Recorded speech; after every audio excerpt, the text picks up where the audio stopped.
Então, pessoal, faz parte do nosso conteúdo dessa semana falar sobre controle estatal, especificamente a introdução sobre controle estatal. E antes de falar sobre controle estatal, é importante entender sobre controle, né? A origem do controle. O material didático está trazendo isso com muita felicidade.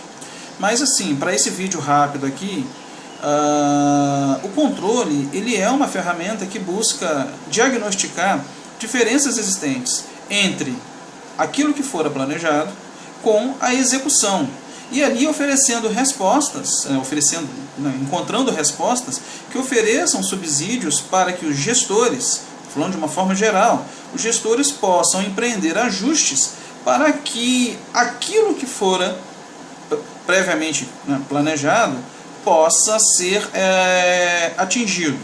Tomando, por exemplo, o lucro da empresa, no caso da empresa com fins lucrativos, a figura do lucro ela torna os direcionamentos de gestão para a obtenção do lucro como uma forma mais clara.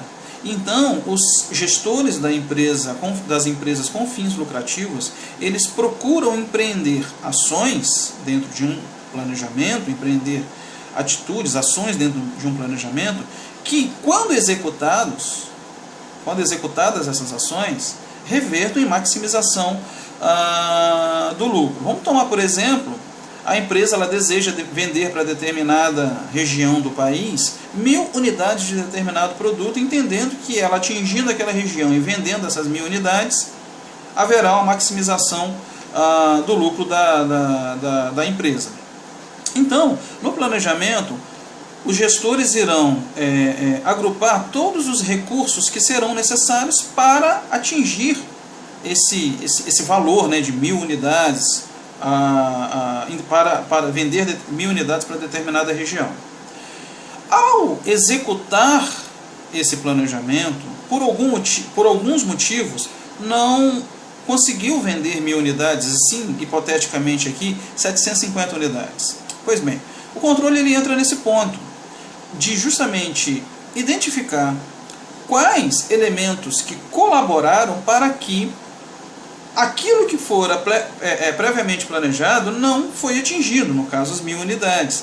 E então ele oferecer subsídios para que ajustes de condução possam ser empreendidos, correções, para que num próximo movimento as 1000 unidades de produtos elas possam ser vendidas.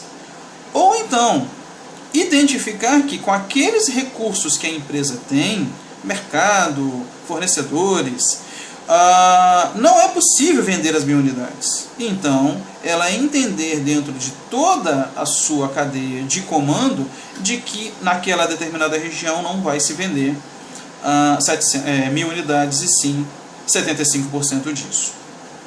Especificamente no setor público, a figura do lucro ela não aparece, o que torna em muitos aspectos mais complexa a verificabilidade entre o planejado e o executado. Na origem de uma responsabilidade pública existe uma ou mais leis que orientam os motivos dos investimentos públicos, do gasto público.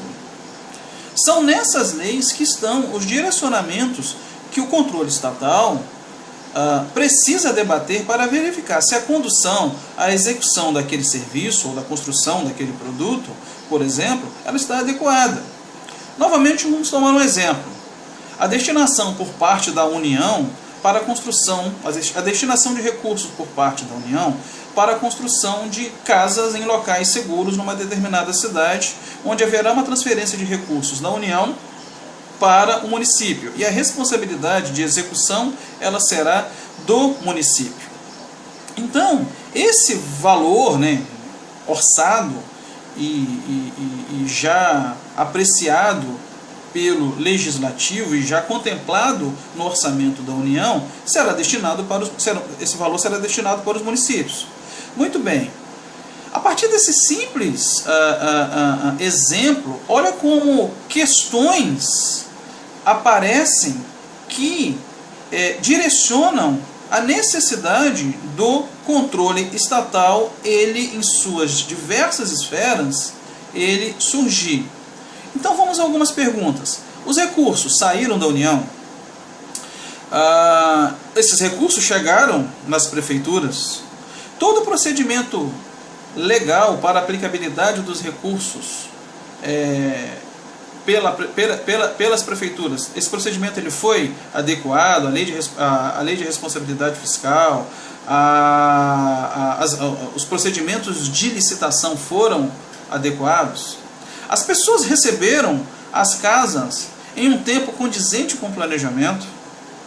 As casas entregues apresentam valores condizentes com o uso de mercado? Realmente pessoas que moravam em áreas de risco receberam essas casas? Mais de uma casa foi entregue para uma mesma família? Isso demonstra a amplitude do controle estatal, e é isso que dentro do capítulo do nosso material didático vocês vão observar com profunda riqueza. Por fim, é importante deixar claro que as leis são várias. Uma lei específica não precisa informar que a aplicabilidade do recurso deve ter economicidade. Ou a ação do gestor, ela deve vir sempre com probidade. Isso já está na Constituição. Por isso, um administrador público precisa conhecer sobre probidade administrativa para entender quando ocorre a improbidade, que é de uma amplitude imensa, como vocês vão observar no nosso material. Reforço sempre que apenas assistir os vídeos não é suficiente para o entendimento do conteúdo. Uma leitura atenta do material didático mostrará que o assunto é muito mais complexo do que os pontos que eu entendo como relevantes para poder tratar aqui com vocês num vídeo curto. Um abraço, bons estudos e, precisando, façam contato, ou comigo ou com o tutor da disciplina. Um abraço.